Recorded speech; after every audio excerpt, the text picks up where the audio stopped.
சரஸ்வதிம் வியாசம் ததோ ஜெயமுதிரயேத். ஹரி ஓம். நம்ம ஸ்ரீமத் பாகவதத்தோடைய 10வது ஸ்கந்தத்துல 10வது அத்தியாயம் இன்னைக்கு பார்க்கணும். நேற்றுக்கு யசோதா கண்ணனை உரல்ல கட்டி வச்சதை பார்த்தோம். புலூகல பந்தம் அப்படின்னு சொல்லுவாங்க. அதுதான் தாமோதர அஷ்டகம் எல்லாம் கூட அதை பத்தி தான் இருக்கு. சோ அதை பார்த்தோம். இன்னைக்கு அதுக்கப்புறம் இருக்க மீதி கதைகள்லாம் பார்க்கலாம். பரீட்சித் சுகபிரம்மத்திட்ட கேக்குறார், நலகூபரனுக்கும் மணிகிரீவனுக்கும் சாபம் ஏன் ஏற்பட்டது? தேவரிஷிக்கும் கோபம் ஏற்படுமாறு அவர்கள் செய்த நிந்தைக்குரிய அந்த தீச்செயல் தான் என்ன அப்படின்னு கேக்குறார். பகவான் அவங்க அம்மா கட்டி போட்டுட்டு போனதுக்கு அப்புறம் குழந்தை இந்தாண்ட வேலையில பிஸி ஆனதுக்கு அப்புறம், யசோத வேலையில பிஸி ஆனதுக்கு அப்புறம் கண்ணன் அங்க 2 பேரும் மரமா நின்றுட்டு இருக்கிறத பாக்குறார். அவங்க 2 பேரும் குபேரனுடைய பசங்க. நலகூப ஒருத்தர் மணிகிரீவன் பேரு. 2 பேரும் ஏதோ ஒரு சாபவசத்தால, நாரதரோட சாபவசத்தால அவங்க 2 பேரும் மரமா நிக்கிறாங்க அப்படிங்கிறது சொல்லப்பட்டது முன்னாடி அத்தியாயத்துல. அது பரீட்சித் எதனால் அவங்களுக்கு சாபம் கிடைச்சிச்சு, அந்த அப்பேற்பட்ட ரிஷி முனிவருக்கு கோபம் வர அளவுக்கு இவங்க என்ன பண்ணாங்க அப்படின்னு, என்ன மாதிரி செயலை செஞ்சாங்க, என்ன தப்பு பண்ணாங்க அப்படின்னு பரீட்சித் சுகபிரம்மத்திட்ட கேட்கிறார். அப்போ சுகபிரம்மம் சொல்றார், குபேரனின் புதல்வர்களான இவர்கள் ஸ்ரீருத்ரனின் தொண்டர்கள். இந்த குபேரனே விஷ்ணு ருத்ரமூர்த்திக்கு ரொம்ப ரொம்ப ஃப்ரெண்டு, க்ளோஸ் பெஸ்ட் ஃப்ரெண்ட் அவரு. அப்போ அவங்களோட பசங்களான 2 பேரும், இந்த நலகூபரும் மணிகிரீவன் 2 பேரும் ருத்ரனுடைய அணுக்க சிஷ்யர்களா, தொண்டர்களா இருந்தாங்களாம். செருக்கு மிகுந்த அவர்கள் அழகிய கைலாய தோட்டத்தில் வாருணி என்னும் மதுவை அருந்தி போதையால் கண்கள் சுழல பூத்து குலங்கும் அந்த தோட்டத்திலும் கங்கை கரையிலும் தம்மை தொடர்ந்து பாடுகிற பெண்களுடன் மெய்மறந்து விளையாடி கொண்டிருந்தனர். அந்த அந்த அகங்காரத்துல நமக்கு மிஞ்சினவங்க யார் இருக்காங்கன்னு சொல்லிட்டு அழகான அந்த கைலாசத்துல வாருணிங்கிற அப்படி ஒரு விதமான மது அருந்திட்டு போதையில கண்கள் சுழல அந்த அந்த அந்த நந்தவனத்துல, அவ்வளவு அழகான நந்தவனத்துல கங்கை கரையில தம்மை தொடர்ந்து வரக்கூடிய பாடிட்டு வரக்கூடிய பெண்கள் கூட சந்தோஷமா மெய்மறந்து விளையாடிட்டு இருந்தாங்க. இவங்க சந்தோஷமா இருந்தாங்க அந்த நந்தவனத்துல. அப்போ தாமரை குவியலாக பூத்திருந்த கங்கையில் இளம் பெண்களுடன் களிறுகள், அதாவது ஆண் யானைகள் பிடிகளுடன் பெண் யானைகளுடன் விளையாடுவது போல் நீர் விளையாட்டு விளையாடினர் குபேரனின் புதல்வர்கள். தாமரை பூ எப்படி கூட்டம் கூட்டமா பூத்து இருந்துச்சுன்னா எப்படி இருக்குமோ, அது போல பெண்கள் கூட்டம் கூட்டமா கங்கையில இருக்கு. அப்பேற்பட்ட இளம் பெண்களோட இந்த நலகுபரும் மணிகிரீவனும் குபேரனோட பசங்க 2 பேரும் ஜலக்கிரீடை பண்றாங்க. ஜலக்கிரீடனா என்ன? ஜலம்னா தண்ணீர், கிரீடானா விளையாட்டு, நீர் விளையாட்டுகள் எல்லாம் விளையாடிட்டு இருக்காங்க. கௌரவ குல திலகமே பரீட்சித்து சுகபிரபம் சொல்ற, மகிமை மிக்க தேவரிஷி நாரத தற்செயலாக அங்கு வந்தார். அந்த சமயத்துல எதேச்சையா அங்க நாரத மகரிஷி வந்தார். போதையில் மதிமயங்கியுள்ள அவர்களை கண்டார். அவங்க எல்லாம் இப்படி போதையில அந்த வாருணிங்கிற மது அருந்திட்டு போதையில இப்படி தன்னையே மறந்து போய் இருக்கிறத பாக்குறார் நாரத மகரிஷி. அவரை கண்டதும் ஆடையற்றிருந்த பெண்கள் வெட்கப்பட்டு சாபம் நேருமோ என்று அஞ்சி ஆடைகளை வேகமாக அணிந்தனர். ஆடையற்றிருந்த அந்த 2 அப்சரர்களும் ஆடை அணிய முற்படவில்லை. அவரை பார்த்த உடனே இந்த பொண்ணுங்கள்லாம் ஐயோ தேவரிஷி வந்துட்டாரேன்னு சொல்லிட்டு அவங்கவுங்க ஓடி போய் அவங்களுடைய ஆடைகள்லாம் வஸ்திரங்கள்லாம் உடுத்திக்கிறதுக்கு போயிட்டாங்க. ஆனா இந்த யக்ஷர்கள் 2 பேர் இருக்காங்களே, குபேரனோட பசங்க 2 பேரும், அவங்க எல்லாம் அதுக்கு முயற்சி கூட பண்ணல. அவர் என்ன வந்துட்டு போறாருங்கிற மாதிரி, அதனால என்னங்கிற மாதிரி இவங்க அதுக்கு உண்டான எத்தனம் கூட பண்ணல.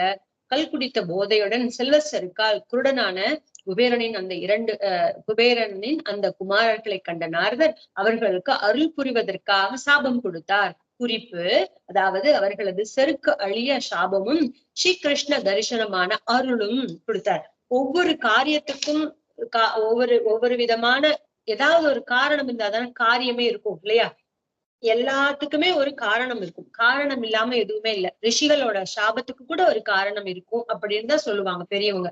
அவங்களுக்கு ஒரு கட்டாட்சம், அவங்களுக்கு ஒரு அருள் புரியணுங்கிறதுக்காக தான் அந்த சாபமே கூட பெரியவங்களால கொடுக்கப்படுறதுன்னு சொல்லுவாங்க. சோ இப்ப இந்த இடத்துல என்ன நடந்திருக்கு? அவங்க ஆல்ரெடி அந்த போதையில மயங்கி போயிருக்காங்க. இவர் வந்ததை கூட பொருட்படுத்திக்காம இவங்க அப்படியே இருக்காங்க. அதனால அவங்களை அருள் புரிவதற்காக அவங்களுக்கு சாபம் கொடுத்தாருன்னு சொல்றாங்க. என்ன அருள் புரிவதற்காக? கிருஷ்ண கடாட்சம் அப்படிங்கிற கிருஷ்ண தரிசனம்ங்கிற அந்த அருள் கடாட்சம் கிடைக்கணுங்கிறதுக்காக அவங்களுக்கு நாரத முனிவர் சாபம் கொடுத்தாராம். என்ன சாபம் கொடுத்தார்? விரும்பத்தக்கதை அளவுக்கு மீறி அனுபவித்தால் ரஜோகுணமான புத்தி தடுமாற்றம் உண்டாகும். அது செல்வ செழிப்பால் வருவது, கல்வி மதம், பெருங்குடி பிறப்பால் வரும் மதம் என்பனவும் கூட அவ்வளவு புத்தி தடுமாற்றத்தை உண்டாக்காது.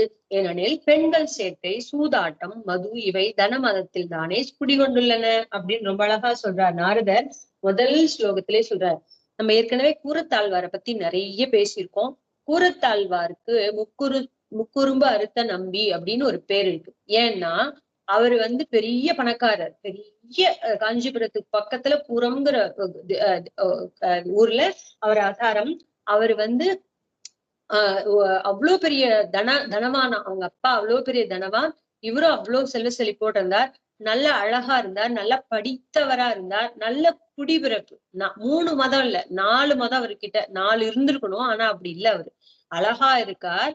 இவங்க சொல்றது பெருங்குடியில நல்ல ஒரு குளத்துல பிறந்திருக்கணும், நல்ல ஒரு படிப்பு, கல்வி அறிவு, ஞானம் இருந்திருக்கணும், நல்ல ஒரு செல்வம் இருந்தா அத மதம்னு சொல்லுவாங்க. ஆனா இவர்கிட்ட அழகும் சேர்ந்து இருந்துச்சாம். அறிவு, அழகு, நல்ல ஒரு குடியில பிறந்த ஒரு அந்த நல்ல ஒரு வம்சத்துல பிறந்தது, அப்புறம் நல்ல பணம், இத்தனையும் இருந்தும் அவர் எல்லா தூசுக்கு சமமா மதிச்சுட்டு எல்லாத்தையும் விட்டுட்டு ராமானுஜர் திருவடியே சரணம்னு ராமானுஜரே அண்டி இருந்தாராம். இத்தனைக்கு ராமானுஜரை காட்டில 8 வயசுக்கு பெரியவர்னு சொல்லுவாங்க.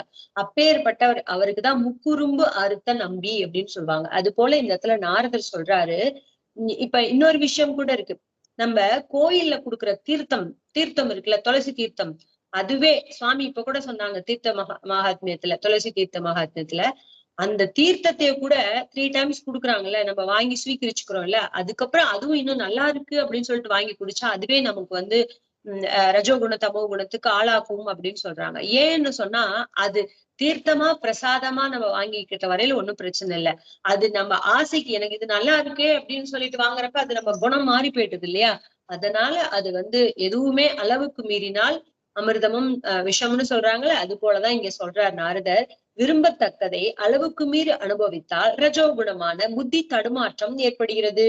அது செல்வ செழிப்பால். அது எதனால வரும்? ஒண்ணு நீ பணக்காரனா இருந்தா வரும், இல்ல நல்லா படிச்சிருக்க அப்படின்னா வரும், இல்ல நல்ல குடிப்பிறப்பு உனக்கு இருந்திருக்குதுன்னா வரும். இந்த மாதிரி வரும் மதம் என்பனவும் கூட அவ்வளவு புத்தி தடுமாற்றத்தை உண்டாக்காது. எது? இந்த மாதிரி பணத்தாலோ, கல்வியாலோ, பெரிய குடியில பிறப்பாலோ இதனால வர மதம் கூட அவ்வளவு பெரிய தப்ப உண்டாக்காது, தடுமாற்றத்தை உண்டாக்காது.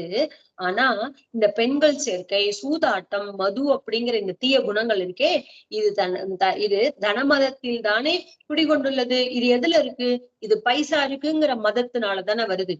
நல்ல நல்ல ஒரு செல்வந்தனுகிட்டதானே இந்த மாதிரி தப்புகள் எல்லாம் ஜாஸ்தி இருக்கு அப்படின்னு சொல்றார். இந்த தனமதம் உள்ளவர்கள் தன்னை கட்டுப்படுத்த முடியாமல் தயை சிறிதுமின்றி அழியும் உடலுக்கு முதுமையோ மரணமோ ஏற்படாது, இது அழியாதது என்று கருதி பிராணிகளை கொள்வர் அப்படின்னு சொல்றார். இந்த தனமதம், செல்வ செருக்குனால இருக்கக்கூடிய மதம், ஏற்படுகிற மதம் இருக்கே, அப்பேற்பட்டவங்க என்ன பண்ணுவாங்கன்னா தன்னை கட்டுப்படுத்த, தன்னை அடக்கி வச்சுக்க அவங்களுக்கு தெரியாது. அவங்களோட இந்திரியங்களை அடக்கி வச்சுக்க தெரியாது. தன்னை கட்டுப்படுத்த முடியாமல் கொஞ்சம் கூட தயவு மனசாட்சியே இல்லாம அழியும் இந்த உடலுக்கு மேல, இந்த உடம்பு அழிஞ்சுதானே போறது ஒரு நாள், இந்த அழியக்கூடிய அந்த உடம்பு மேல மரணமே இதுக்கு ஏற்படாதுன்னு நினைச்சுக்கிறான். அதனால இது அழியாதது அப்படின்னு நினைச்சுக்கிட்டு இவன் அழியாதவன் நினைச்சு பிராணிகள் எல்லாம் சித்திரவதை பண்றான். இவன் சந்தோஷமா இருக்கணுங்கிறதுக்காக பிராணிகள் எல்லாம் கொண்டு இவன் ஸ்வீகரிச்சுக்கிறான். எந்த சரீரத்தை பூதேவன், நரதேவன் என்று பெயரிட்டு அழைக்கின்றனரோ முடிவில் அது புதைக்கப்பட்டு புழுத்தும் விலங்குகளுக்கு உணவாகி மலமாகவும் எரித்தால் சாம்பலாகவும் ஆகிறது. அந்த உடலுக்காக பிராணிகளுக்கு தீங்கு விளைவிப்பவன் தனக்கு அதனால் எந்த நலனை எதிர்பார்க்கிறானோ அதனால் நரகம்தான் கிட்டும் அப்படின்னு ரொம்ப அழகா நாரதர் சொல்லியிருக்கார். கேக்குறதுக்கே பயமாவும் இருக்கு. எந்த ஒரு சரீரத்தை இந்த சரீரத்தை என்னன்னு சொல்லுவாங்க? பூதேவன், நரதேவன் அப்படின்னு சொல்லுவாங்க. நரன்னா மனிதன். ஓகே, பூதேவன் பூமியில் வசிக்கக்கூடியவன், நரதேவனா மனிதன் அப்படின்னு பெயரிட்டு அழைக்கிறாங்களாம். அது முடிஞ்சு போச்சுன்னு வச்சுக்கோங்க. அந்த சரீரம் கீழே விழுந்தோடனே அது என்னவாகுது? பூமியில புதைக்கப்பட்டு புழுவாறுது. புழுக்கள்லாம் அதை அரிக்குது. விலங்குகளுக்கெல்லாம் உணவாகுது. உணவாகி மலமாகவும் அதெல்லாம் சாப்பிட்டு அதெல்லாம் என்ன பண்ணுது? நம்மளோட சரீரத்தை சாப்பிட்டு அது எல்லாம் மலஜலமா கழிச்சு மலமா போயிடுறது கடைசீட்ல, இல்ல எரிச்சா சாம்பலா போயிடுறது. இதுதான் இந்த உடலுக்கு இருக்கக்கூடிய மரியாதை. இவ்வளவுதான் அதுக்கு உண்டான விஷயம். இத கூட தெரிஞ்சுக்காம மத்த பிராணிகளை கொன்னு வதம் பண்ணி இவன் சாப்பிடுறானே உடலுக்காக, அதாவது அந்த உடலுக்காக பிராணிகளுக்கு தீங்கு விளைவிப்பவனா இருக்கான். அடுத்த விலங்குகளுக்கு இவனே ஒரு நாள் விலங்கு போல இப்படித்தான் ஆக போறாங்கிறது தெரியாம இவனோட சரீரத்தை பாதுகாத்து வச்சுக்கணுங்கிறதுக்காக மத்த உயிர்கள் எல்லாம் கொன்று தீங்கு விளைவிக்கிறான். தனக்கு அதனால் எந்த நலனை எதிர்பார்க்கிறானோ அதனால அந்த விலங்குனால இவனுக்கு என்ன ஒரு நன்மை கிடைக்குதுன்னு இவன் நினைக்கிறானோ அந்த குணமே இவனை கொண்டு போய் நரகத்துல தள்ளும். அதற்காக இவன் செய்யக்கூடிய செயல்களும் இவனை கொண்டு போய் நரகத்துல தள்ளும் அப்படின்னு சொல்றார். இந்த உடல் அன்னமிட்டு வளர்த்தவரை சார்ந்ததா, தாயின் கருவறைக்குள் செலுத்திய தந்தை உடையதா, கருவறையில் காத்த தாயைத்தான் சார்ந்ததா, அந்த தாயையும் பெற்ற பாட்டனைத்தான் சார்ந்ததா, தன்னை காட்டிலும் வலிமை மிக்க அரசனைத்தான் சார்ந்ததா, நம்மை பணம் கொடுத்து வாங்கிய தனிகனை சார்ந்ததா, அல்லது எரிக்கும் நெருப்புக்கோ தின்கிற நாய்க்கே தான் உரியதா? என்ன அற்புதமா நாரதர் சொல்லியிருக்கார். அதி அற்புதம். என்னென்ன விஷயத்த சொல்லியிருக்கார் கொஞ்சம் நம்ம ஆலோசனை பண்ணி பார்க்கணும். எப்படி கேட்டிருக்காரு, இந்த உடல் சாப்பாடு போட்டு யாரு சாப்பாடு போட்டு வளர்த்தாங்களோ அவங்களுக்கு உரியதா இந்த உடம்பு, இந்த சரீரம் இருக்கே, யாரு நமக்கு சாப்பாடு போட்டு வளர்த்தாங்களோ அவங்களுக்கு உரியதா, இல்ல தாயோட கருவறைக்குள் தன்னை செலுத்தினானே தகப்பன், அம்மாவோட வயித்துல யாரு செலுத்துறா, அந்த கர்ப்பப்பையில யாரு செலுத்துறா, அப்பா தானே செலுத்துறார், அப்பா அந்த அப்பாவுடையதா, இல்ல கருவறையில வச்சு இந்த குழந்தைய 10 மாசம் சுமக்கிறாளே தாய் அவளை சார்ந்ததா, அந்த தாயையும் பெற்ற அந்த தாத்தாவோட சார்ந்ததா, அந்த பாட்டனாரை சார்ந்ததா, தன்னை காட்டிலும் வலிமை மிக்க அரசன், இல்ல இவன் பிறந்ததுக்கு அப்புறம் தனக்கு மேல ஒருத்தர் ராஜா இருக்கானே அந்த ராஜா நாட்டெல்லாம் காத்து வரானே அவனுக்கு சார்ந்ததா, அல்லது நம்மை பணம் கொடுத்து யாரோ பணம் கொடுத்து வாங்கிக்கிறாங்கன்னு வச்சுக்கோங்க ஒருத்தவங்களை, அந்த பணம் கொடுத்த தனிகனை பணக்காரனை சார்ந்ததா, அல்லது எரிக்கும் நெருப்புக்கோ தின்கிற நாய்க்கோ தான் உரியதா, இல்ல கடைசியில நம்மள எரிக்கிறாங்கல்ல அக்னியில போட்டு அந்த நெருப்புக்கு சொந்தமானதா, இல்ல எரிக்கல அப்படின்னா அப்படியே விட்டுட்டா நாய் பேய் எல்லாம் சாப்பிடுறது இல்ல விலங்குகள்லாம், அந்த நாய்க்கு உரியதா? அப்படி ரொம்ப அற்புதமா கேட்கிறார் நாரதர். அதுக்கு குறிப்பு கொடுத்திருக்காங்க. பட்டணத்தார் பாடின ஒரு பாட்டு, எரி எனக்கென்னும் புழுவோ எனக்கென்னும் இந்த மண்ணும் சரி எனக்கென்னும் பருந்தோவெனக்கென்னும் தான் புசிக்க நரியனக்கென்னும் புண்ணாய் எனக்கென்னும் நாருடலை பிரியமுடன் வளர்த்தேன் இதனால் என்ன பேரெனக்கே அப்படின்னு பட்டினத்தார் சூப்பரா பாடி வச்சிருக்கார். இதுக்கு எக்ஸாக்டா நாரதர் சொன்னதுக்கு எக்ஸாக்டா அவர் பாடியிருக்கார். அதுக்கப்புறம் நாரதர் திரும்பி சொல்றார், இந்த உடல் மிக சாதாரண பொருள். இந்த உடல் எப்பேற்பட்டது? ரொம்ப ரொம்ப ரொம்ப ரொம்ப வேல்யூவே இல்லாத சாதாரண பொருள். பிரகிருதியில் தோன்றி மறையும் இதன் தோற்றமும் மறைவும் விளக்கத்திற்கு உட்படாதது. இது எங்க இருந்து உற்பத்தியானது? இந்த பிரகிருதி சம்பந்தத்தாலதான் வந்துச்சு. காத்துல இருந்து நமக்கு உடம்புல இருக்கக்கூடிய பிராணசக்திகள் கிடைக்கிறது. இந்த நீர் பூமியில இருக்கக்கூடிய நீர்ல இருந்து, ஏன்னா பூமிக்குதான் 5 தத்துவம் இருக்கு நம்ம ஏற்கனவே பார்த்திருக்கோம். பூமியில இருந்துதான் எல்லாமே. பூமிக்கு 5 குணங்கள் இருக்குன்னு பார்த்திருக்கோம். முதல்ல ஆகாயத்துக்கு 1 குணம், அப்படி அக்னிக்கு 2 குணம், அப்படின்னு வாயுக்கு 3 குணம், அப்படின்னு ஒண்ணு பார்த்துட்டு வந்தோம்ல. அப்படி பூமி தத்துவத்துக்கு 5 குணம் இருக்கு. இந்த யோசிச்சு பாருங்க, நம்ம உடம்புல தண்ணி இருக்கு, 70% தண்ணி சொல்றாங்க, 70% தண்ணி, அப்புறமா பிராணசக்தி, அப்புறமா இந்த இதுக்களால இந்த தாதுக்களால ஆக்கப்பட்ட உடம்பு எலும்பு இதெல்லாம் இருக்குல்ல, இது எல்லாமே எங்க போகும்? ஒரு நாள் இதே பூமியில இருந்துதான் உருவாச்சு. இதே பூமியிலதான் நம்ம எப்படி ஒரு மண்ணுல இருந்து குடம் உருவாக்கி குடம் உடைஞ்சு திரும்பி சில்லாயி திரும்பி மண்ணாவே ஆயிடுதோ, அது போல நம்ம சரீரமும் ஒரு நாள் இதுக்குள்ளேதான் அழிய போறது. இந்த பிரகிருதியில் தோன்றி மறையும் இதன் தோற்றமும் இந்த பிரகிருத்தில இருந்தா தோன்றுச்சு, இதுக்குள்ளாரேதான் மறைய போறது. விளக்கத்திற்கு உட்படாது. இதை சொல்லி எக்ஸ்பிளைன் பண்ணவே முடியாது, அவ்வளோ நுணுக்கமானது. எல்லாருக்கும் தெரியும், ஆனா யாரும் புரிஞ்சு நடந்துக்கிறது இல்ல. முட்டாளை தவிர வேறு எந்த அறிவாளி இதனை தன்னுடையதென்று இருமாப்புடன் இதற்காக மற்ற பிராணிகளை கொள்வான்? எவனாவது இந்த முட்டாள் தான் இந்த மாதிரி பண்ணுவான். என்ன பண்ணுவான்? இந்த பிரகிருத்திலேயே தோன்றி இந்த பிரகிருத்திலேயே அழியக்கூடியதான இந்த சரீரத்துக்கு முக்கியத்துவம் கொடுத்து அதை பேணி பாதுகாக்கிறானே அவன் முட்டாள் தானே. ஏன்னா இது ஒரு நாள் அழிய போறது. இத முட்டாளை தவிர வேற எந்த ஒரு அறிவாளி செய்வான்? அதனால இதனை தன்னுடையது என்ற இருமாப்புடன், இது என்னோட சரீரம் அப்படின்னு இருமாப்போட இருந்து இதற்காக மற்ற பிராணிகளை எல்லாம் கொள்ளுவானா எவனாது? முட்டாள் தான் கொள்வான். இவனே ஒரு நாள் அழிய போறான். இதற்காக மற்ற பிராணிகளை கொள்வானா? எந்த முட்டாளாவது, எந்த அறிவாளியாவது செய்வானா இப்படி அப்படின்னு சுக நாரத மகரிஷி கேட்கிறார். செல்வச் செருக்கால் அறிவு குருடானவனுக்கு ஏழ்மையே ஒரு நோய் தீர்க்கும் அஞ்சனம். அஞ்சனம்னா மை. அஞ்சனம். ஏனெனில் ஏழை மட்டுமே மற்ற பிராணிகளை தன்னுடன் சமமாக பார்ப்பான். ரொம்ப அற்புதமான வார்த்தை இது கூட.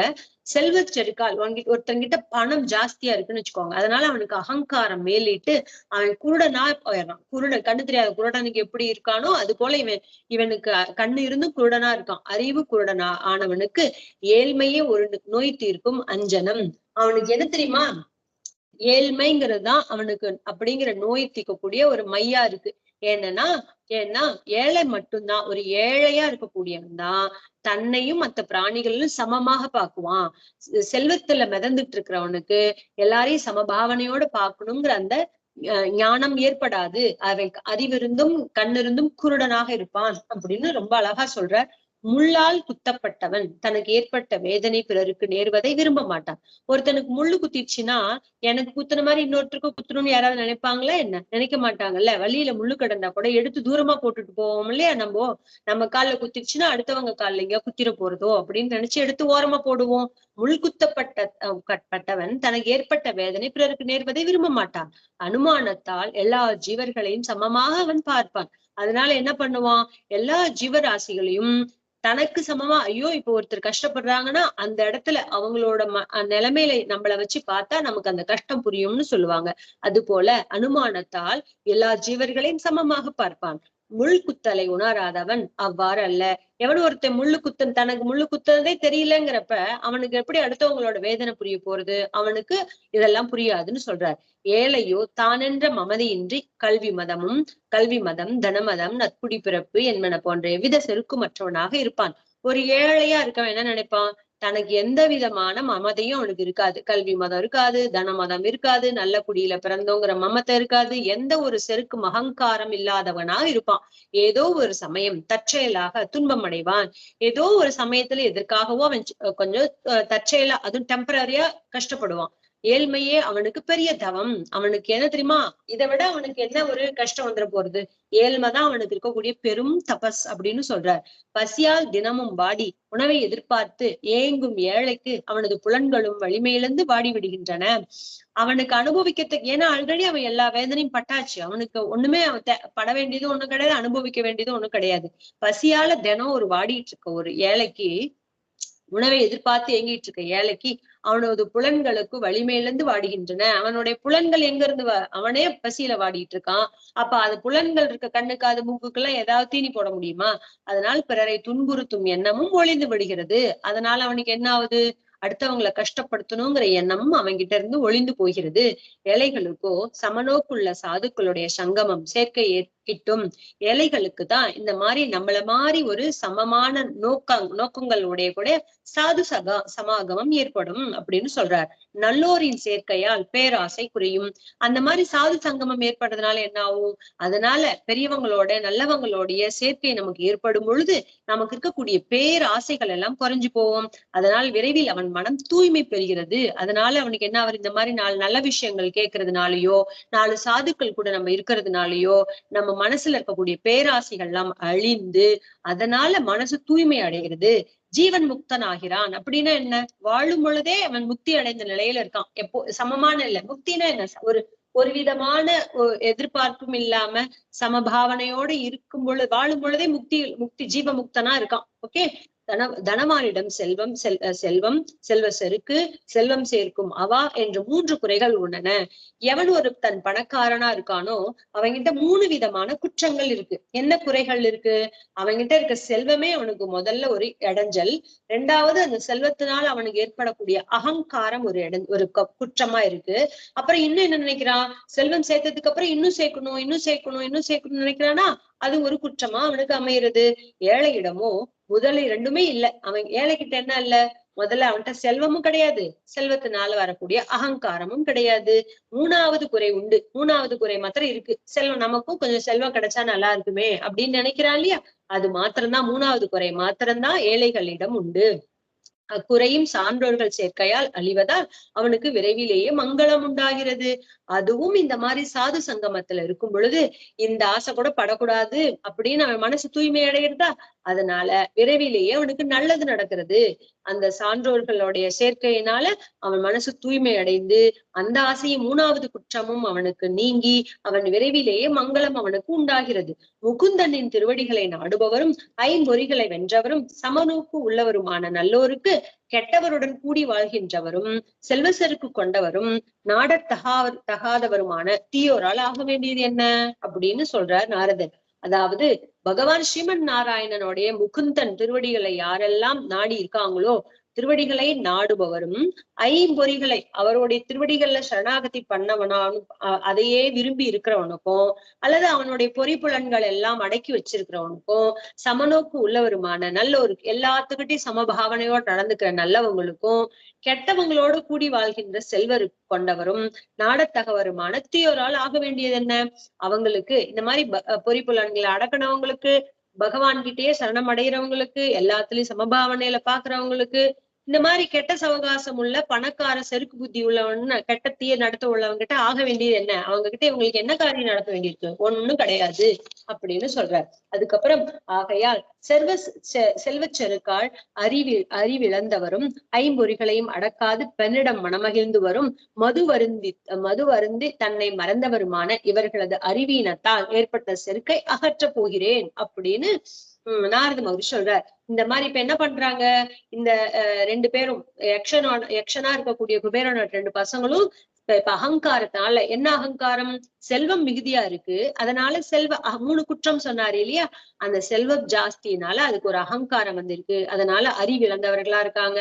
அப்புறம் அந்த செல்வச் செருக்குங்கிற அகங்காரத்தினால அவங்களுக்கு அவங்களோட இந்திரியங்களை அடக்கக்கூடியதும் ஏற்படல, பொறிப்புலன்களையும் அடக்காம பெண்கள் கிட்ட சந்தோஷத்தை மனமகிழ்ந்தவராக மது அருந்தி தன்னையே மறந்தவனா இவன் இருக்கான். இவர்களது அறிவட்ட தன்மையை அறிவீனத்தால் ஏற்பட்ட அந்த செருக்க அகங்காரத்தை நான் போக்கணும் அப்படின்னு நாரத மகரிஷி முடிவு பண்றார். திக் பாலகரான குபேரனது புதல்வர்களான இவர்கள் மதுவால் மயங்கி உணர்விழந்து தமது ஆடையற்ற நிலையை கூட உணரவில்லையே அப்படின்னு ரொம்ப கவலைப்படுறார் நாரத மகரிஷி.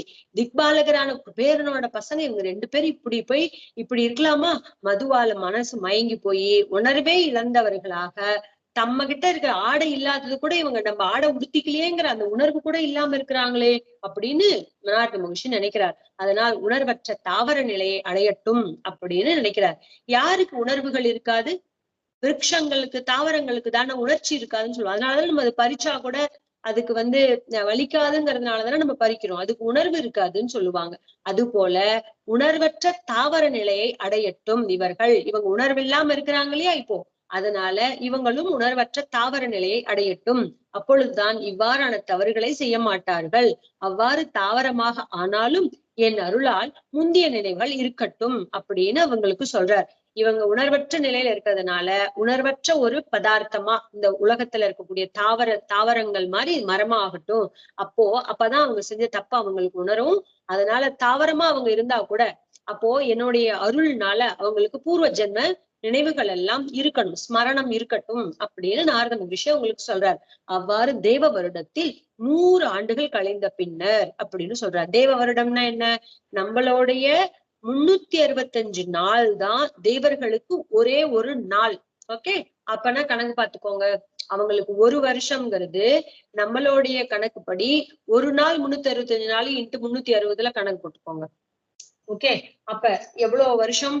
அது மாதிரி 100 வருஷ காலம் கழிஞ்சதுக்கு அப்புறம் தேவ வருஷத்துல 100 வருஷ காலம் கழிஞ்சதுக்கு அப்புறம் ஸ்ரீ வாசுதேவின் அருள் கிட்டும். அன்னைக்கு ஒரு நாள் 100 தேவமான வருஷம் முடிஞ்சதுக்கு அப்புறம் பகவான் வாசுதேவனுடைய அருள் கடாட்சமும் உங்களுக்கு கிட்டும். அதனால் பக்தி உணர்வு பெற்று மறுபடியும் தன் உலகை அடைவீர்கள்.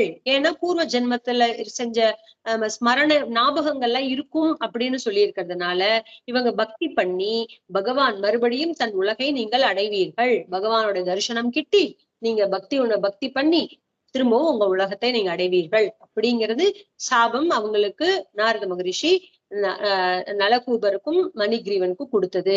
இத சுகபிரமம் பரீட்சித்திர சொல்றார். இவ்வாறு கூறிய அந்த தேவரிஷி ஸ்ரீமன் நாராயணன் ஆசிரமமான பத்ரி சென்றார். பத்ரிக் ஆசிரமத்துக்கு போயிட்டார். இப்படி அவங்க கிட்ட சொல்லிட்டு தேவரிஷி நாரதர் பத்ரிக் ஆசிரமம் போயிட்டார். நலகூபரனும் மணிகிரீவனும் இரட்டை மருத மரங்களாக ஆனார்கள்.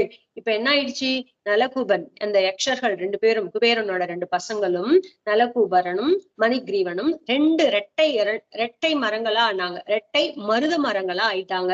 அடியார்களில் சிறந்த முனிவரின் சொல்லை உண்மையாக்க விரும்பிய பகவான் ஸ்ரீ கிருஷ்ணன் இரட்டை மருத மரங்களின் அருகே மெல்ல மெல்ல சென்றார். இப்போ சிறந்த முனிவரினோட சொல்ல பகவான் நாரத முனிவருடைய வார்த்தைகளை மெய்யாக்கணுங்கிறதுக்காக ஆசை கொண்டு உண்மையாக்க விரும்பிய பகவான், இந்த ஸ்ரீகிருஷ்ணன் ஆகிய பகவான் இந்த 2 மருத மரங்களுக்கு நடுவுல போறார். அப்படி மெல்ல மெல்ல மெல்ல கற்பனை பண்ணி பார்த்துக்கோங்க. அப்படியே தவழ்ந்து பின்னாடி உரலை புடிச்சு இழுத்துக்கிட்டு திரும்பி பார்த்துக்கிட்டு கண்ணன் போறது. அதுக்குள்ள மருத மரத்துக்கு இடையில போறான். தேவரிஷி நாரதர் எனது அன்புக்குரியவர். இவர்கள் இருவரும் குபேரனின் புதல்வர்கள். ஆகவே இந்த மகாத்மா கூறியதை அப்படியே நிறைவேற்றுவேன் அப்படின்னு பகவான் நினைச்சுக்கிறார். ஏற்கனவே பார்த்திருக்கோம்ல, பக்தருக்கு பக்த வச்சலன் பகவான். அவன் பக்தர்களுக்காக என்ன வேணாலும் செய்யக்கூடிய பகவான். அதனால தேவரிஷினா பகவானுக்கு ரொம்ப பிடிக்கும், நாரதனா ரொம்ப பிடிக்கும் அப்படிங்கிறதுனாலையும், என்னோட அன்புக்குரியவர் அப்படிங்கிறதுனாலையும், இவர்கள் 2 பேரும் குபேரனோட பசங்க அப்படிங்கிறதுனாலையும், நான் இந்த மகாத்மா சொன்ன வார்த்தையும் மெய்யாக்கணுங்கிறதுனால மெய்யாக்க போறேன் அப்படின்னு கண்ணன் போறார். இவ்வாறு எண்ணிய ஸ்ரீகிருஷ்ணன் அந்த 2 மருத மரங்களுக்கு இடையே சென்றார். இவர் நடுவில் சென்றதும் உரல் குறுக்காக மாட்டிக்கொண்டது. கண்ணன் அப்படியே மெல்ல மெல்ல தவழ்ந்து இழுத்துட்டு போறாரா. இவர் போயிட்டு இருக்கும் பொழுது 2 மருத மரங்களுக்கு இடையில போய் அந்த உரல் குறுக்கால மாட்டிக்கிச்சு. உரல் குறுக்க மாட்டிக்கிச்சு. குறுக்கே மாட்டிக்கொண்ட உரலை வேகமாக வயிற்றில் கட்டிய கயிற்றால் குழந்தை இழுக்க அதன் வலிவால் வேரின் பிடிப்பகன்ற மரங்களின் அடிமரம், கிளைகள், துளிர்கள் எல்லாம் நடுநடுங்கி குலுங்க பேரொளியுடன் பெயர்ந்து கீழே விழுந்தன. கண்ணன் குறுக்க மாட்டிக்கிச்சுல்ல அந்த உரலு, அதை பிடிச்சு இழுக்கிறான். தன்னோட வயிற்றுலயும் உரல்லையும் கயிறு கட்டி இருக்கு இல்லையா, அத வரலைன்னா, ஒரு பொருள் வரலன்னா நம்ம சும்மா இழுப்போம்ல, புடிச்சு இழுப்போம்ல, அது போல கண்ணன் தன்னோட வயிற்றுல உதரத்துல கட்டியிருக்க அந்த உரலும் வயிறையும் கட்டியிருக்க அந்த கைத்தால கண்ணன் இப்படி ஆட்டி ஆட்டி இழுக்கிறான். இழுக்கும் பொழுது அந்த 2 மருத மரங்களுக்கு நடுவுல இருக்கிற மோதி, இந்த உரல் மோதி அதனுடைய மரம் வேரெல்லாம் ஆட்டம் கண்டு மரத்தோட கிளையோட துளிர்களோட எல்லாம் குழுகுன்னு ஆடி பெரிய சத்தத்தோட டமால்னு முறிஞ்சுக்கிட்டு கீழே விழுந்துருச்சு. அந்த 2 மரங்களிலிருந்தும் தீ போல் வெளிமிக்க சித்த புருஷர்கள் 2 வெளி தோன்றினர். 2 மருத மரங்கள் கடகடகடன்னு முறிஞ்சு விழுந்துதா. அதுல 2 பேர் ரொம்ப தேஜஸ் மிக்க 2 புருஷர்கள். 2 புருஷர்கள்னா 2 ஆண் மகன்கள் இந்த இடத்துல அப்படின்னு அர்த்தம். 2 சித்த புருஷர்கள். நல்ல இத்தனை நாளா அவங்களுக்கு பூர்வ ஜென்மத்தோட ஞாபகமா இருந்துச்சு. பக்தி பண்ணிட்டு இருந்தாங்க, எப்ப கண்ணன் வருவான்னு பக்தி பண்ண ரொம்ப தேஜஸோடு இருந்தாங்க. அவங்க 2 பேர் தோன்றினார்கள். 2 மருத மரத்துல இருந்து 2 பேர் வந்தாங்க. அவர்களது அழகொளியால் 8 திசைகளும் ஒளி வீசினா. அவ்வளோ அழகா இருந்தாங்க, தேஜோமயமா இருந்தாங்க. எல்லா திசைகளிலும் அவங்களுடைய ஒளி பிரகாசிச்சது. அகில உலக நாதனான ஸ்ரீகிருஷ்ணனிடம் அவர்கள் அவரை தலைவணங்கி அஞ்சலியிட்டு தூய உள்ளத்துடன் துதிக்கலாயினர். வாங்க 2 பேர் வராங்க. பகவான் நமஸ்காரம் பண்ணிக்கிட்டு அவரை நமஸ்கரிச்சு அவரை ஸ்தோத்திரம் பண்ண ஆரம்பிக்கிறாங்க. அன்பான தூயதான பக்தியோட பகவான ஸ்தோத்திரம் பண்றாங்க. நலகூபர மணிகிரீவர்கள் ஸ்தோத்திரம்.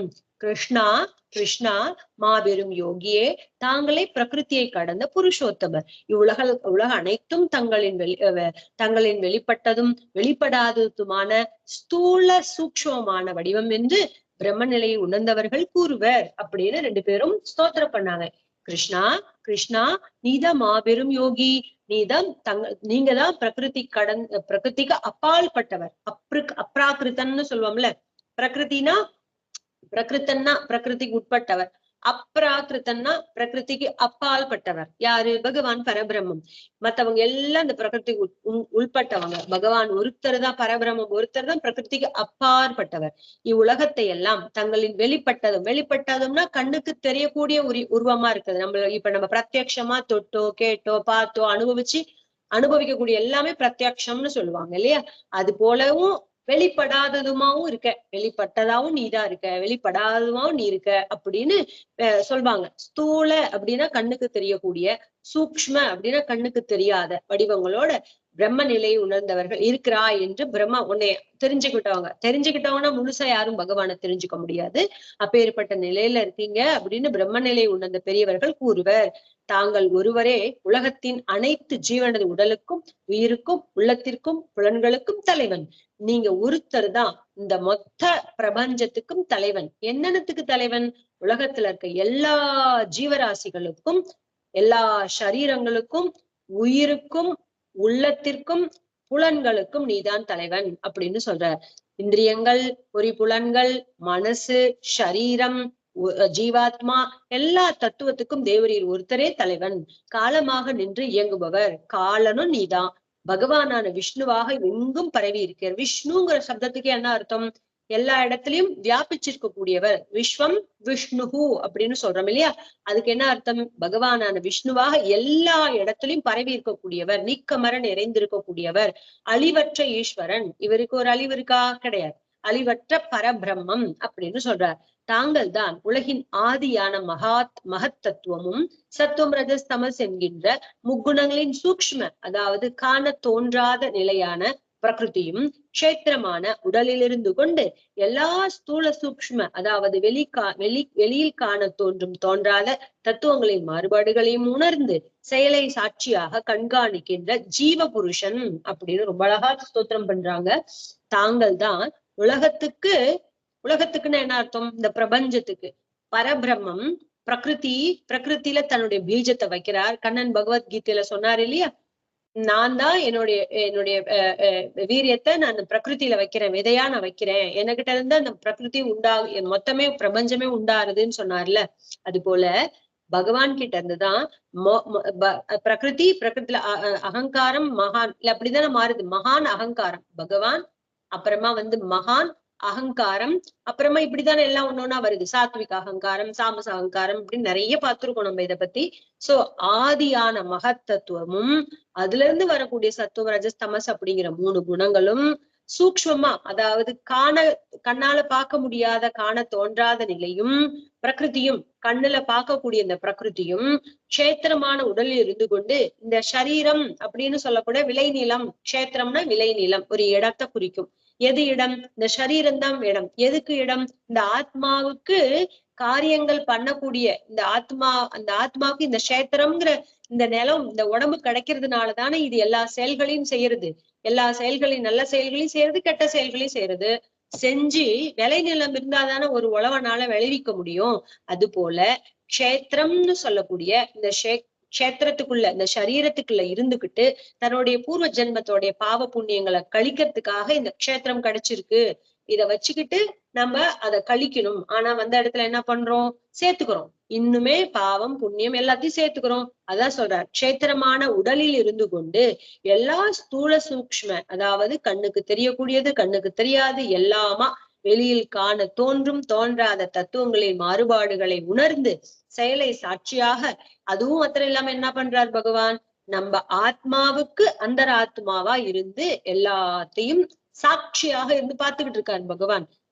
அவரே சொல்லியிருக்காருல்ல கண்ணன் பகவத்கீதையில தசம அத்தியாயத்துல நான் இதெல்லாம் இருக்கேன், இதெல்லாம் இருக்கேன்னு சொல்லும் பொழுது என்ன சொல்லியிருக்கார்? ஆத்மாங்கிற தத்துவத்துக்கு என்னவா இருக்காரு பகவான்? ஆத்மாவுக்கு ஆத்மாவா இருக்கேன் அப்படின்னு சொல்லியிருக்காரு இல்லையா? அது போல செயலை சாட்சியாக கண்காணிக்கிற, எல்லாத்தையும் அப்படியே சைலண்டா பாத்துக்கிட்டே இருக்காரு.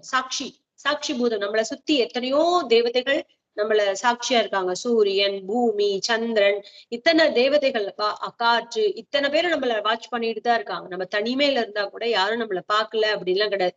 இதுக்கு மேல அந்தரியாமையா பகவான் நம்மள இருந்து பார்த்துக்கிட்டே இருக்கார், சாட்சியா இருந்துகிட்டே இருக்கார். சோ செயலறிவால் உணரத்தக்க பிரகிருத்தியின் குணங்களுக்கும், அதாவது செய்கின்ற செயல், ஞானேந்திரியங்கள். செயலறிவால்னு என்ன அர்த்தம்?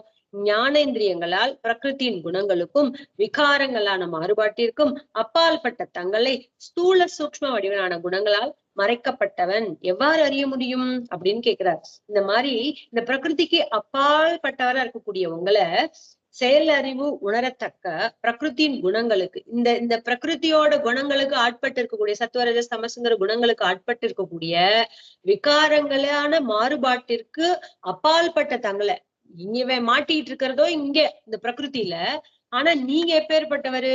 பிரகிருதிக்கு அப்பால் பட்டவரு. அப்பேற்பட்ட உங்களை ஸ்தூல சூக்ஷ்ம வடிவான குணங்களால மறைக்கப்பட்டவர். எவ்வாறு அறிய முடியும்? எங்களை என்ன மறைக்கப்பட்டிருக்கு? ஸ்தூலமாவும் சூக்ஷ்மமாவும் இருக்கக்கூடிய குணங்களால மறைக்கப்பட்டிருக்கு. அவன் எப்படி உங்களை தெரிஞ்சுக்க முடியும் அப்படின்னு கேட்கிறார். ஏனெனில் இவை தோன்றுவதற்கு முன்பிருந்தே தாங்கள் இருக்கிறீர்கள். இவைகள் எல்லாம் அந்த பிரகிருதிக்கு காரணமே பகவான் தானே. இவைகள் எல்லாம் தோன்றுவதற்கு முன்பிருந்து தாங்கள் இருக்கிறீர், தேவர் இருக்கிறீர். அனைத்து சிறப்புகளையும் கொண்டவரும், உலகை படைத்தவரும், தன்னால் பிரகாசிக்கின்ற குணங்களால் மறைக்க பெற்றவரும், எங்கும் நிறைந்தவரும், வசுதேவருடைய மகனுமான ஸ்ரீ கிருஷ்ணன் என்னும் பரம்பொருளை வணங்குகிறேன் அப்படின்னு வணங்குகிறோம் அப்படின்னு 2 பேரும் ஸ்தோத்திரம் பண்றாங்க. என்னன்னு? எல்லா விதமான சர்வ சிரேஷ்டங்களும் கொண்டவர், உலகை படைத்தவர், சிருஷ்டி கர்த்தா தேவரீர், தன்னால் பிரகாசிக்கக்கூடிய குணங்கள், ஸ்வயம் பிரகாஷர். யாரும் அவரை லைட் போட்டு காமிக்க வேண்டியதே கிடையாது. ஸ்வயம் பிரகாஷர், எல்லா குணங்களால் மறைக்க பெற்றவரும். அதனால அவர் என்ன பண்றார்? நம்மளுக்கு பிரத்யட்சமா அவருக்கு தெரியலங்கிறதுனால என்ன நினைச்சுக்கிறோம்? பகவான நம்மளால பார்க்க முடியல. தன்னால் பிரகாசிக்கின்ற குணங்களால் மறைக்க பெற்றவரும், எங்கும் நிறைந்தவரும். எல்லா இடத்திலையும் பகவான் நீக்கமர நிறைந்திருக்கார். அப்பேற்பட்டவரான வசுதேவன், அப்பேற்பட்ட பரபிரம்ம லட்சணம் எல்லாம் மேல சொன்னாங்க.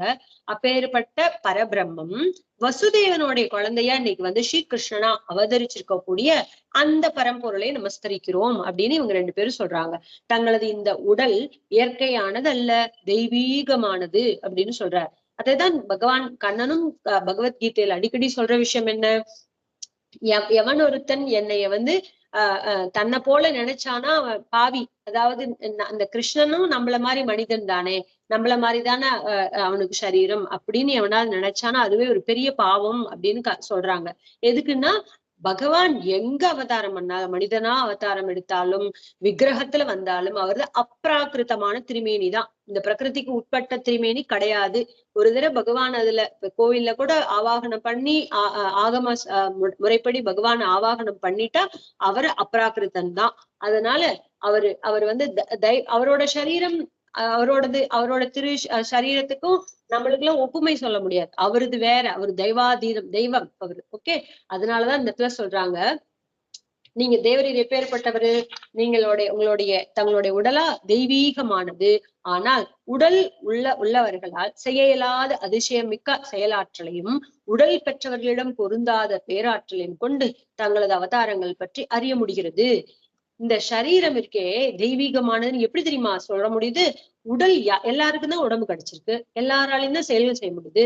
அவங்களுக்கு செய்ய முடியாத விஷயம் எல்லாம் உங்களால செய்ய முடியுது இல்ல, பேராற்றலை கொண்டு. இப்ப நம்மளுக்கு பகவான் நேரடியா இப்ப இல்ல, நம்ம அவதாரத்தை காதுல கேட்டிருக்கிறோம், செய்யறோம், அவ்வளவுதான். ஆனா அந்த காலத்துல இருந்தவங்களுக்கு அப்படி தோணி இருந்திருக்கும் இல்லையா? அதுக்குதான் சொல்றாங்க இவங்க, உடல் பெற்றவர்களால செய்ய முடியாத விஷயங்கள்லாம் தேவரீர் அவதாரம் பண்ணி செய்றீங்கல்ல, அதன் மூலியமா அறியப்படுகிறது தேவரீர் சரீரம் அப்ராகிருதம் அப்படின்னு சொல்றாங்க. அகில உலகின் நன்மைக்கும் மேன்மைக்குமாக இப்பொழுது தாங்கள் எல்லா பேராற்றலும் நிரம்பியவராக எல்லோ விருப்பங்களையும் நிறைவேறச் செய்யவே ஓர் அம்சம் கொண்டு அவதரித்துள்ளீர்கள். இப்ப எதற்காக தெரியுமா தேவரீர் அவதாரம் பண்ணியிருக்கீங்க? எல்லா உலகத்தோட நன்மைக்கும் இப்பொழுது தாங்கள் எல்லா பேராற்றலும் நிரம்ப குணங்களோட பகவானோட தன்னுடைய குணங்கள்ல ஒண்ணு கூட குறையாம தான் அவதரிக்கிறான் அப்படின்னு சொல்றாங்க. சோ அப்படி எல்லா குணங்களோட நிரம்பியவரா எல்லா விருப்பங்களையும் நிறைவுற செய்யறதுக்காக ஓர் அம்சம் கொண்டு அவதரித்துள்ளீர்கள் அப்படின்னு இவங்க ஸ்தோத்திரம் பண்றாங்க. மேலான மங்கள பொருளே வணக்கம். மங்கள பொருளில் மங்களமாக இருப்பவரே, மங்களங்களுக்கெல்லாம் மங்களானான்ற மங்களம்னு சொல்லுவோம் இல்லையா? அது போல மங்களங்கள்னு ஒரு சுபவஸ்து இருக்குன்னா அதுக்கு ஒரு மங்களத்தன்மை கொடுக்கக்கூடியவனே பகவான் தான் அப்படின்னு சொல்றார். பவித்ரானாம் பவித்ரம் அப்படின்னு சொல்லுவாங்கல்ல, பவித்திரங்களுக்குள்ள தூய்மையானதுக்குள்ள தூய்மையானவன் பகவான். மங்களங்கிற பொருள்களுக்கெல்லாம் மங்களத்தை கொடுக்கக்கூடியவன் பகவான். அப்பேற்பட்ட தேவரிற்கு நமஸ்காரம். யாதவர்களின் தலைவரே, மன அமைதி நல்குபவரே, வசுதேவரின் மைந்தனே நமஸ்காரம் அப்படின்னு இந்த நலகூபரும் மணிகிரீவன் சொல்றாங்க, ஸ்தோத்திரம் பண்றாங்க. யாதவர்களுக்கு தலைவனா இருக்கக்கூடியவரே, எல்லாத்துக்கும் மனசாந்தியை கொடுக்கக்கூடியவரே, வசுதேவருடைய குழந்தையும் பையனே, தேவரீருக்கு நமஸ்காரம்.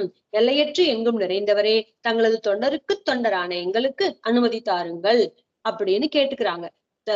உங்களோட தொண்டனுக்கு தொண்டன் யாரு? இந்த இடத்துல நம்ம ஒரு சின்ன எக்ஸாம்பிளா வச்சுக்கலாம். நாரதர் இவரோட தொண்டன், அவருக்கு இவங்க எல்லாம் தொண்டன் அப்படின்னு வச்சுக்கிட்டா கூட இல்ல, பக்தர்களுக்கு பக்த பராதீனன் நான் அப்படிங்கிற மாதிரி, அவங்க அடியார் கடியார் அவர் அடியார் கடியார்னு சொல்ற மாதிரி அப்படி ஒரு தொண்டனுக்கு தொண்டனான எங்களுக்கு தேவரீர் அனுமதி தாருங்கள். ரிஷி நாரதரின் அருளால் தங்கள் தரிசனம் எங்களுக்கு கிட்டியது. நாரத பகவான் எங்களுக்கு அருட்கடாட்சம் பண்ணதுனால தேவரீரோட தரிசனம் எங்களுக்கு கிட்டிற்று. தேவரீர் அனுமதி கொடுக்கணும் எங்களுக்குன்னு சொல்றாங்க. தங்களது திருக்கல்யாண குணங்களை தொடர்ந்து கூறுவதில் எங்களது வாக்கும், கேட்பதில் காதுகளும், பணிபுரிவதில் கைகளும், திருவடிகளின் நினைவில் மனமும், தாங்கள் குடிகொண்டுள்ள இந்த உலகை வணங்குவதில் தலையும், தங்கள் திருவுடலாக உலா வருகிற நல்லோரை காண்பதில் பார்வையும் ஈடுபடட்டும். எப்படி சொல்றாங்க பாருங்க ஸ்தோத்திரம். இவங்கெல்லாம் இப்படி ஸ்தோத்திரம் பண்ணும்போது நம்ம எல்லாம் இந்த பிறவி எடுத்து நம்ம இப்படி இருக்கிறோமே நினைச்சா நமக்கே கவலையா இருக்கு. தங்களுடைய திருக்கல்யாண குணங்களை, தேவரீரோடைய பகவானுடைய திருக்கல்யாண குணங்களை தொடர்ந்து சொல்றதுனாலையும் எங்களோட வாக்கு, எங்களோட பேச்சு சுத்தமாறுது. தங்களுடைய கதைகளை காதால கேட்கறதுனாலையும், அப்புறம் காது சுத்தமாறு, காது படைச்ச பயன் அடையிறது. உங்களுக்கு கைங்கரியம் பண்றதுல, பகவானோட விஷயங்கள்ல கைகளால கைங்கரியம் பண்றதையும், திருவடிகளை மனதால எப்போது தியானம் பண்றதுலயும், அப்புறம் தங்கள் குடிகொண்டுள்ள உலகை வணங்குவது, நீங்களே எல்லாம் நீக்கமர நிறைந்திருக்கக்கூடியதான விஸ்வம் விஷ்ணுமயம்னு சொல்லக்கூடிய இந்த உலகத்தை தலையால வணங்குறதுனாலையும், தங்கள் திருவுடலாக உலா வருகிற நீங்களே சரீரம் எடுத்து வந்தா போல இருக்கக்கூடிய உங்களுடைய நல்லவர்களை சத்துக்களை வணங்குவதனாலையும் காண்பதனாலையும், சத்துக்களை நீங்களே திருவுடல் எடுத்து அவதாரம் பண்ணி வந்திருக்கிற மாதிரி இருக்கக்கூடிய பெரியவங்க நல்லவர்களுடைய தரிசனம் ஏற்படுறதுனாலையும் எங்களுடைய எங்களுடைய இந்த விஷயங்கள்லாம் ஈடுபடட்டும்னு சொல்றாரு. எங்களுடைய இந்திரியங்கள் எல்லாம் உங்க கதையை கேட்கறதுலயே எங்க காது ஈடுபடட்டும், உங்களை பத்தி பேசுறதுலயே எங்களோட வாக்கு பேச்சு ஈடுபடட்டும், உங்களை பத்தி நினைக்கிறதுலயே உங்களோட திருவடியை நினைக்கிறதுலயே எங்க மனசு ஈடுபடட்டும், நல்லவங்களுடைய தரிசனத்திலேயே எங்களுடைய கண் பார்வை ஈடுபடட்டும், இந்த உலகமே தேவரீருடைய சரீரமா இருக்கிறதுனால அதுல நமஸ்கரிக்கிறதுல எங்க தலை ஈடுபடட்டும் அப்படின்னு ஒண்ணா சொல்லி இதுலயே ஈடுபடட்டும் அப்படின்னு சொல்றாரு. போதயந்த பரஸ்பரம் மத் பக்தாக மத்கத பிரியாக போதயந்த பரஸ்பரம்னு கண்ணன் பகவத்கீதையில சொன்ன மாதிரி, என் பக்தர்கள் ஒருத்தருக்கு ஒருத்தர் என்னை பத்தி பேசிக்கிறதும் சந்தோஷப்பட்டுக்கிறாங்க அர்ஜுனா, என்னை பத்தி பேசி சந்தோஷம் அடைகிறாங்க அர்ஜுனான்னு கண்ணன் சொன்னார் இல்லையா. அது போல இந்த இடத்துல அதுலயே எங்களுடைய எல்லா இந்திரியங்களும் ஈடுபடட்டும் அப்படின்னு சொல்லி அந்த நலகூபரும் அலிகிரீவரும் ஸ்தோத்திரம் பண்ணாங்க. இந்த விஷயத்த சொல்லிட்டு அவங்க பகவான் கிட்ட அனுமதி வாங்கிட்டு கிளம்ப போறாங்க. இத சுகபிரமம் சொல்றார். இவ்வாறு அவர்களால் துதிக்க பெற்ற அழகிற்கும் இனிமைக்கும் கொள்களான கோகுலநாதனான பகவான் ஸ்ரீகிருஷ்ணன் தான் கயிற்றால் உரலில் கட்டப்பட்டவராய் சிரித்துக் கொண்டே அவர்களை பார்த்து பின்வருமாறு கூறினார். என்ன சொல்றார் பகவான்? இப்படி அவங்களால் ஸ்தோத்திரம் பண்ணப்பட்ட பகவான் ஸ்ரீகிருஷ்ணன் எப்படி இருக்கான்? துதிக்க பெற்றோட அழகிற்கு இனிமைக்கும் கொள்கலன் பாத்திரமே அவன் தான். அழகுன்னு ஒண்ணு இருந்துச்சுன்னா அதுக்கு பாத்திரமே அதோடைய உற்பத்தி ஸ்தானமே பகவான் தான்.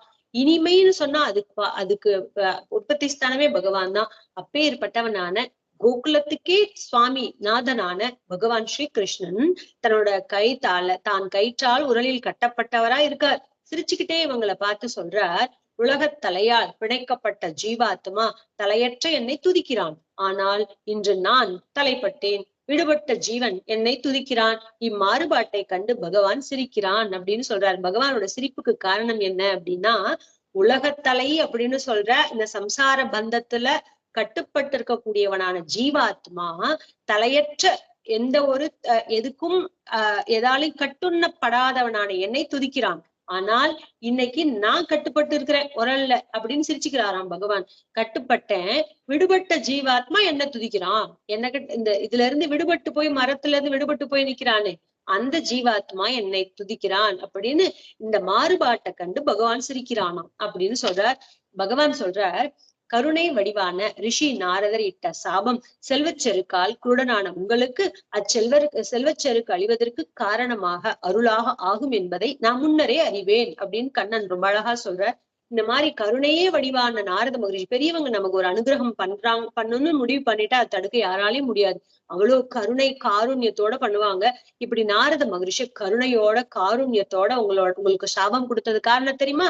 உங்களோட செல்வச்செருக்களால நீங்க குருடன் ஆகி இருந்தீங்களா, உங்களை செல்வ செருக்க அழிச்சு உங்களுக்கு நல்லது நடக்கணுங்கிறதுக்காக தான் நாரதர் அழிவிற்கு காரணமான அருளாகும் என்பதை நான் முன்னரே அறிவேன். எனக்கு முன்னமே தெரியும். அந்த சாபம் ஒரு அருளுக்கு தான் காரணம்னு தெரியும். சமநோக்குள்ளவரும் அனைத்தையும் என்னிடம் அர்ப்பணம் செய்து உள்ளவருமான நல்லோரின் தரிசனத்தால் சூரியன் உதித்ததும் கண்களுக்கு இருளின் தடை நீங்குவது போல மனிதர்களுக்கு ஏற்படும் பந்தம் நீங்குகிறது. ரொம்ப அற்புதமா கண்ணன் சொல்றார். சமநோக்கு, யாருகிட்ட எல்லாருக்கிட்டையும் சம புத்தியோட பாக்குற பாவனை இருக்கோ, புல்லு பூண்டு பறவைகள் கொடிகள் செடிகள் மனுஷன் எல்லாருக்கிட்டையும் எல்லாருக்குள்ளாரையும் எல்லாரையும் ஒரே மாதிரி சம புத்தியோட பாக்குற கூடியவன் அவன் யாரு? எதுக்கு அப்படி பாக்கணும்? அவங்கக்குள்ளேயும் பகவான் தான் இருக்கு. அதை தவிர நம்ம வேற என்ன நம்ம ரெண்டு பேத்துக்கு வித்தியாசம் இருக்க போறது? அவனுக்குள்ளேயும் பகவான், எனக்குள்ளேயும் பகவான், இந்த பூச்சிக்குள்ளேயும் பகவான், இந்த எறும்புக்குள்ளேயும் பகவான். இதுதான் நம்ம ஒற்றுமை. அதை தவிர வேற என்ன பாக்குறதுக்கு இருக்கு நமக்கு? சமநோக்குள்ளவர் அனைத்தையும் என்னிடம் அப்பேற்பட்ட சம புத்தியில இருக்கவன் என்ன பண்ணுவான்? என்கிட்டயே எல்லாத்தையும் அர்ப்பணம் பண்ணிட்டு இருப்பான். அப்புறம் நல்லவங்களோட தரிசனம் கிடைக்கும். நல்லவங்களோட தரிசனம் கிடைச்சோன்னு என்ன ஆகுது தெரியுமா? சூரியன் பட்ட உடனே எப்படி இருட்டு அகன்று போதோ அது போல நல்லவங்களோட தரிசனம் ஏற்பட்ட மாத்திரத்திலேயே அவங்களுக்கு இருக்கக்கூடிய எல்லா விதமான பந்தங்களும் நீங்கி விடுகின்றன அப்படின்னு சொல்றார் கண்ணன். ஆகவே நலகூபரனே, என்னையே மேலான கதி என்று உணர்ந்த நீங்கள் உங்கள் இருப்பிடம் செல்வீர். உங்களுக்கு நீங்கள் விரும்பியபடி உலகியல் தலையை நீக்கும் சிறந்த பக்தி என்னிடம் ஏற்பட்டுள்ளது அப்படின்னு ரொம்ப அழகா கண்ணன் சொல்லி அவங்களை வழி அனுப்பிச்சிருக்கார். ஆகவே நலகூபர்களே, என்கிட்ட மேலான கதி உணர்ந்த நீங்கள் உங்கள் இருப்பிடத்துக்கு நீங்க போகலாம். உங்களுக்கு என்ன நீங்க விரும்பியபடி என்கிட்ட உங்களுக்கு தலையில்லாத பக்தி ஏற்பட்டது, அதனால நீங்க உங்கள் இருப்பிடம் செல்லலாம் அப்படின்னு பகவான் அனுமதி கொடுத்துட்டார். இத சுகபிரம்மன் பரீட்சித்துல சொல்றார். பரீட்சித்து கேட்ட கேள்விக்கெல்லாம் இப்ப பதில் கிடைச்சிடுச்சு இல்லையா? இவ்வாறு கூறப்பெற்ற அவர்கள் இருவரும் உரையில் கட்டப்பட்ட ஸ்ரீகிருஷ்ணர் திரும்ப திரும்ப வலம் வந்து வணங்கி விடைபெற்று வடக்கு நோக்கி சென்றார்கள். ஏன்னா அங்கதான் அவங்க அப்பாவோட இருப்பிடம் இருக்கு, அதனால அங்க போயிட்டாங்க. இப்படி பகவான் கிட்ட விடைபெற்று உரலில் கட்டப்பட்டவனான பகவான் ஸ்ரீ கிருஷ்ண கட்டுண்ண பண்ணப்பட்டவன் பகவான வலம் வந்து நமஸ்காரம் திரும்பி திரும்பி நமஸ்காரம் பண்ணிட்டு வலம் வந்து நமஸ்காரம் பண்ணிட்டு வடக்கு திசை நோக்கி சென்றார்கள் அப்படின்னு சொல்றதோட இந்த கதை முடியுது. குறிப்பு சொல்றாங்க, ஸ்ரீகிருஷ்ணன் சகுணமாக, அதாவது கயிற்றால் கட்டப்பட்டிருக்கும் வரைதானே அவன் தரிசனம் நமக்கு கிட்டும். நிர்குணமாக கட்டவிழ்க்கப்பட்டால் மனத்தாலும் அவனை பிடிக்க முடியாதே என்று நினைத்துதான் ஸ்ரீகண்ணனை உரலிலிருந்து அவிழ்த்து விடாது சென்றனர் போலும். குணம் கயிறு அப்படின்னு சொல்றாரு. ரொம்ப அழகா அதுக்கு உதாரணம் சொல்றாங்க. இந்த நலகூபர்கள் ரெண்டு பேர்த்தையும் பகவான் மரமா இருந்தவங்களை விடுவிச்சாரே, இந்த நலகூபர்கள் இந்த குழந்தைய ஒத்துட்டு போக மாட்டாங்களோ? ஏன் ஒத்துட்டு போல அப்படின்னா அதுக்கு காரணம் சொல்றாங்க. கண்ணன் கிருஷ்ணன் சகுணம், குணத்தோடு கூடியவன். சகுணம்னா குணங்களோடு கூடியவனா இருக்க வரைக்கும் தான். குணம் எதனால? இந்த கட்டுண்ண பண்ணா கிருஷ்ணன், யசோதைக்கு பிள்ளையா போறனா, இதெல்லாம் பகவானுடைய லீலைகள், குணங்கள் இல்ல, அனுபவிக்க தகுந்ததா இருக்கு. சகுண பிரம்மமா இருக்கார், குணங்களோடு கூடிய பகவானா இருக்கார். நிர்குண பிரம்மத்தை இதுதான் குணம்னு சொல்லி சேவிக்க என்ன இருக்க முடியும் இல்லையா? அதை இவங்களால சேவிக்க முடியாது, தரிசனம் பண்ண முடியாது இல்ல. இந்த சகுண பிரம்மத்தை தான் இந்த குணங்களோடு இந்த உரல்ல கட்டுப்பட்டவன் தாமோதரன் அப்படிங்கிற அந்த ரூபத்துல இருக்கிற அந்த குணம் இருக்கே, அதை பார்த்துக்கிட்டே இருக்கிறான். அந்த தரிசனம் நமக்கு கிட்டும். நிர்குணமாக கட்டவிழ்க்கப்பட்டால், நிர்குணம்னா கட்ட அவுத்து விட்டுட்டோம்னா அந்த சம்பந்தம் இருக்காது இல்லையா? அந்த குணத்தை நம்மளால அனுபவிக்க முடியாது, மனத்தாலும் அவனை பிடிக்க முடியாது. அதனால மனசால நம்ம நிர்குண பிரம்மத்தை தியானிச்சு பாருங்க, எவ்வளவு தியானிக்க முடியும்? நம்மளாம் ஒன்னும் பிரம்ம ரிஷியோ முனிவர்களோ கிடையாது இல்ல. நமக்காக தான் இந்த கண்ணன் சேஷ்டை. இப்ப நம்மள சொல்லுங்க, இப்ப நம்மள பார்த்தா கண்ணன் கட்டுண்ண பண்ணப்பட்டான், யசோதை கட்னா அப்படியே நினைச்சு நம்மளால தியானம் பண்ண முடியும், அனுபவிக்க முடியும். ஆனா நிர்குண பிரம்மத்தை நம்மளால தியானம் பண்ண முடியாது இல்லையா? அததான் இந்த இடத்துல சொல்றார். அவனை பிடிக்க முடியாது, அவுத்து விட்டுட்டா அவனை பிடிக்க முடியாது, அப்ப என்னோட மனசும் பிடிக்க முடியாது, என்னோட மனசும் தியானத்துல இருந்து போயிடும் என்று நினைத்துதான் ஸ்ரீ கண்ணன் உரலிலிருந்து அவிழ்த்து விடாது சென்றனர் போலும். கண்ணனை உரலிலிருந்து அவுத்து விடாம அவங்க போயிட்டாங்க போல இருக்கு அப்படின்னு சொல்றாங்க. இந்த இடத்துல குணம்ங்கிறதுதான் கயிறு. குணம்ங்கிறது அந்த கைத்தால கட்டப்பட்டு இருக்கிற வரைக்கும் தான் பகவான நம்ம அனுபவிக்க முடியும். அவுத்து விட்டுட்டா அது நிர்குண பிரம்மம், அவரை நம்மளால பிடிக்கவே முடியாது, தியான வஸ்துவ வைக்கவே முடியாது இல்லையா? அப்படிங்கிறதோட ஸ்ரீமத் பாகவதத்தோடைய 10வது ஸ்கந்தத்துல 10வது அத்தியாயம் முடிகிறது.